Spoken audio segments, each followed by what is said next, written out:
My name is Alfred Alexander Brennen III. I was born in Nassau, Bahamas, and I was adopted by Mr. and Mrs. Bosfield. And then I learned a lot of things about tailoring and seamstressing, but I couldn't get them. I wouldn't let them put a needle in my hand. The tailor couldn't get me to do anything with that because I figured that was a lazy man's job. Sorry I did that time.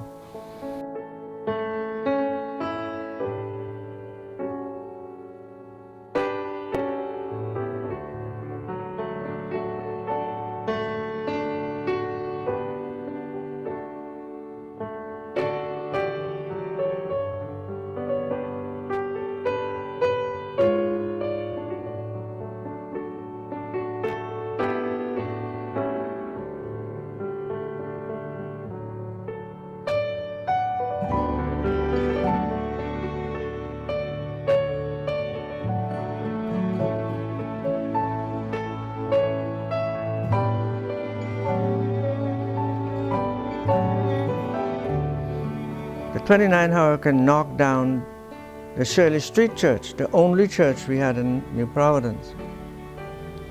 That was wood.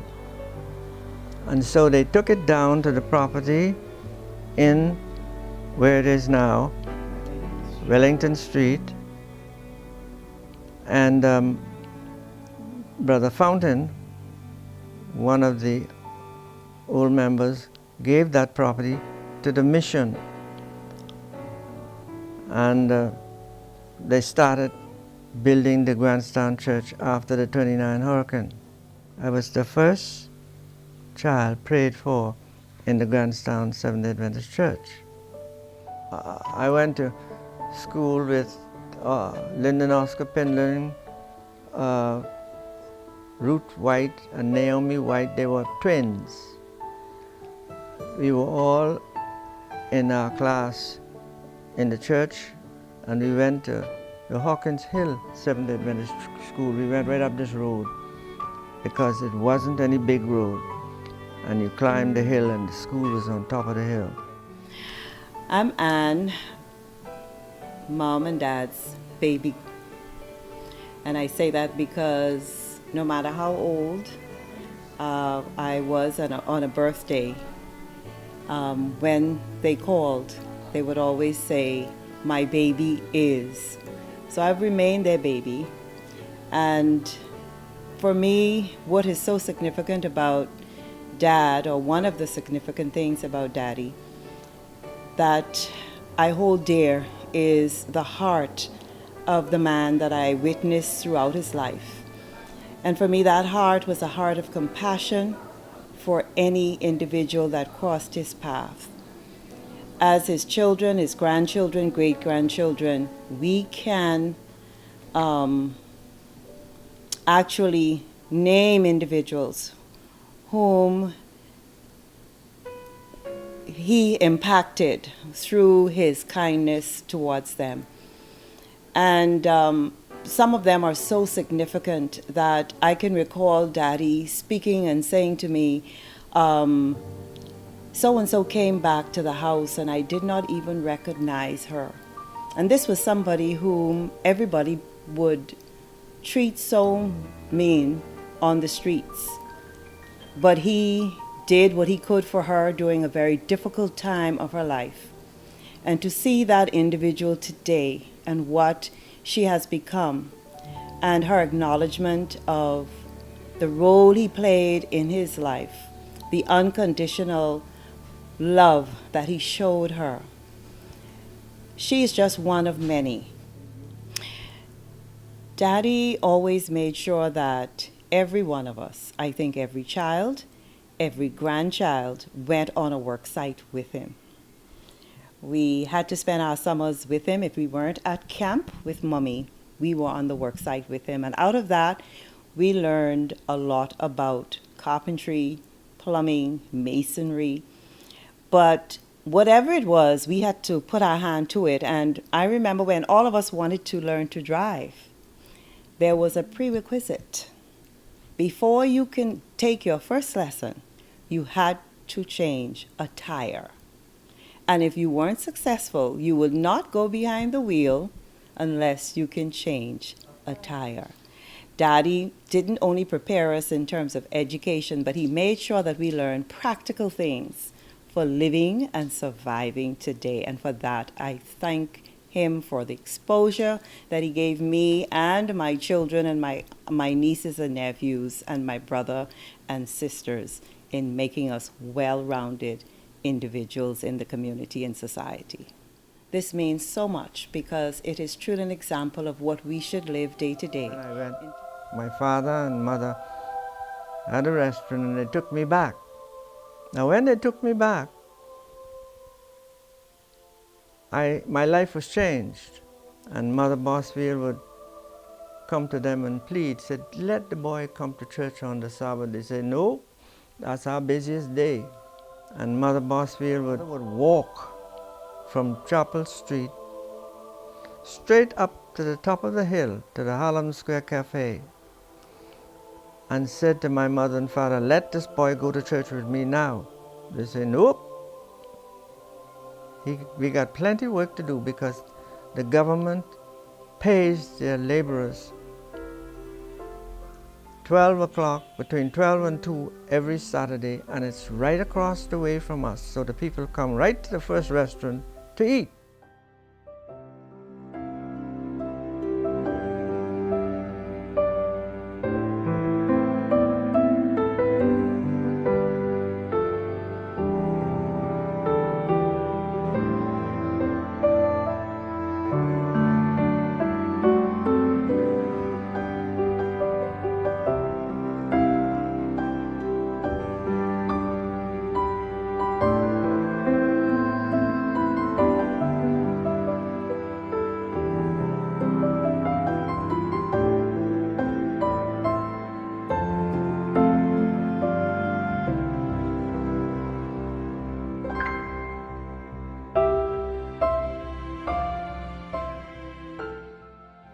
I learned carpentry. I started with the man who built Grantstown Church. Who was that? His name was, he was one of the men, Fred Ward.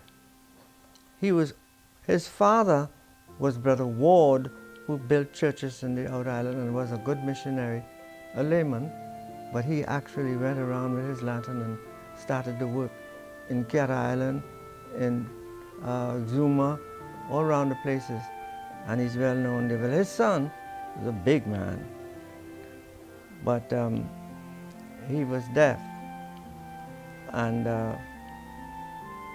one day I laughed at him trying to sing, and he was short of patience. He sent me home. You laugh at me? Go home. So I went home. My mother sent me back. So I went back. And the last time he got in a problem with some women, they hit him with something in his face. So I had to finish up some of the work he was doing, take him the money, and got my 8 shillings. And I left him and went to learn the trade from Mr. Eddie Dillett. Now when I went to the Keys, because my boss couldn't go, I went in his place to build a house for Betty Carstairs' brother. And while down there, well, there was no church or anything, so church was not on my mind. I came up that Christmas for a holiday, and then I met my wife. Well, this time has come, which I never believed it would come. The memories of my daddy, Papi, but I always call him Papi. All his 11 grandchildren calls him Papi, so we call him Papi too. And the memories I have is him teaching me how to drive, 4 a.m. in the morning, emphasizing studying your Sabbath school lesson, praying, and then he loves to help people. And when Pinky was in college, she brought home a couple of friends for Papi to do a walkathon with them to raise money. My daddy walked from the house, which was Montfort Street, way down Carmichael Road for raising funds to help this young lady. That's the kind of gentleman he was. Then the Pathfinders. He was very active in the Pathfinders, Grantstown Church, Master Guide. And then one time he took everybody on a hike. The hike was walking by the caves. And believe it or not, the story I told in Grantstown Church a couple of years ago about the raccoon, he is the culprit for the raccoon. He caught the raccoon and brought it home and showed the four of us how to take care of the raccoon. It grew quite big, and everywhere Papi went, the raccoon went. You see, he was all around, fun-loving and having fun with his grandchildren. And one summer, he had 11 grandchildren with him, and he managed very well. One more thing I must say. Daddy worked to Housing Corporation for about 14 to 15 years. And during that period, he used to bake the pound cakes, buy candy and chocolate, had Mommy pack about couple good bit of bags to take for the women to work in housing. I am sure if anyone in the audience from housing will remember that. That was the type of man Daddy was. He took care of the women with sweets. And he was very giving and loving. He showed us how to love one another, how to love our children and our spouses. So Papi was a loving, loving man. So Papi, see you later in the morning.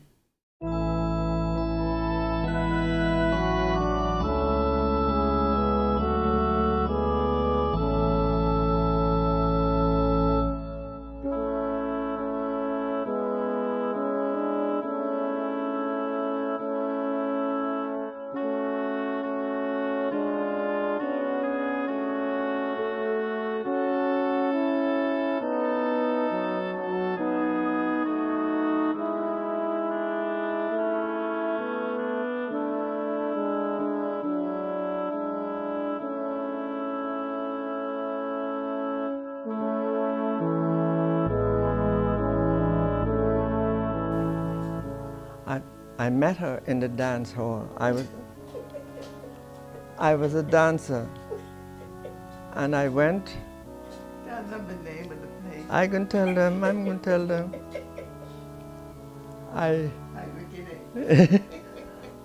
I went in to the Silver Slipper. Yes, I wore a black and white scarf, and I went into the Silver Slipper. And I looked around and see while they were dancing to see which of the ladies were good dancers, because I was a ballroom dancer. And I sighted her on the floor with another. She had a boyfriend, and but apparently I don't know what was happening between he and her. He didn't act like he was interested that much. So I didn't see her when the band stopped. I stood and caught her watching me while she was looking around somewhere else. I said, "Oh, you looking for me?" So I went around and came up the back behind her, and she didn't go down to dance. She stood there looking around. But she didn't see me, but I was behind her. So I simply said, "Can I have this dance with you?" She said, "No." Oh, yes. Oh, yes. And I went down, and of course, we danced the rest of the night. And so we went on, and by February, we got to know each other pretty good, and we got engaged. But things were so bad in Nassau. I said I'd wait until I get another job. And it took a little while before we got married on we got married in 1951 on the 18th of July. Hi, my name is Katura. I am Papi's second oldest granddaughter. My fondest memory of Papi was during hurricanes. We would go up there, leave our parents' home, and we would stay all night with Papi and Grammy telling stories. But what I remember the most is when Papi loved to tell ghost stories. He always used to say he always wanted to see a ghost. And so far at the time, he never saw any. So he will tell stories about there was a time he went to Luther after, I think it was Hurricane Andrew or one of those.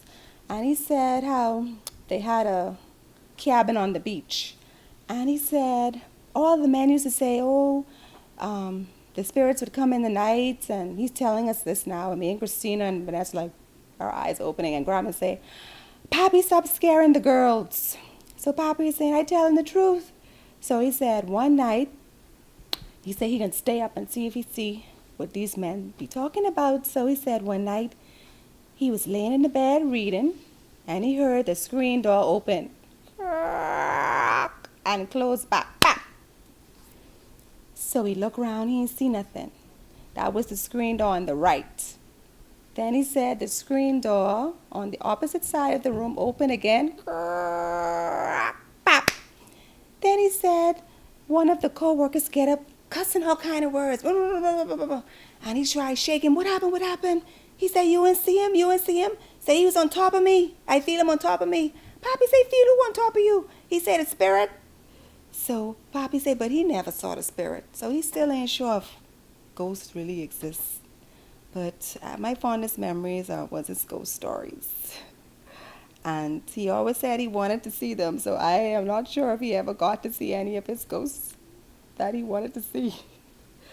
But Papi will be missed. Papi was a great-grandfather in terms of he was there for us, our graduations, our parties.